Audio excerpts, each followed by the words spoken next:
Welcome. In this video, we will guide you through the replacement of double O-ring seals in a standard Viking TRA 10 series circumferential piston pump using our seal kit with genuine Viking Pump spare parts. As always, please read the instruction manual thoroughly to make sure all maintenance steps are completed. Each Viking Pump seal kit contains all the spare parts you need. The following tools are required: an O-ring pick and the provided lubricant. To begin, remove the O-ring carriers from the back of the rotor case body, as well as the inner and outer O-rings.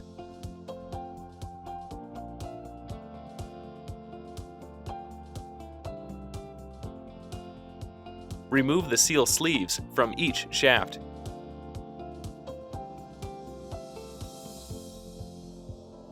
Remove the shaft and body O-rings.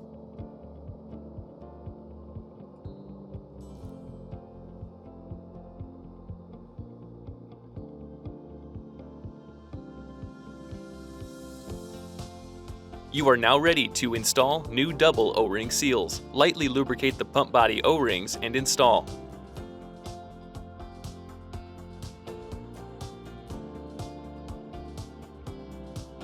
Lightly lubricate and install the shaft O-rings. Make sure that the O-rings are installed in the groove nearest to the splined end of the shaft.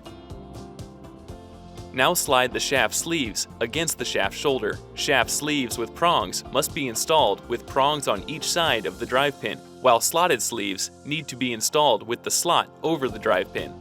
Lightly lubricate the O-rings with a compatible lubricant and fit them into the O-ring carrier grooves.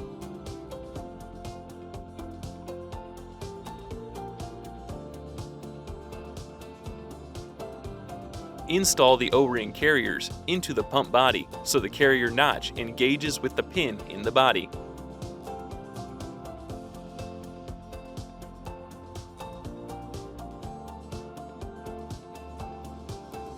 Your Viking TRA 10 series circumferential piston pump is now ready to be reassembled. To learn more, please visit our website at vikingpump.com.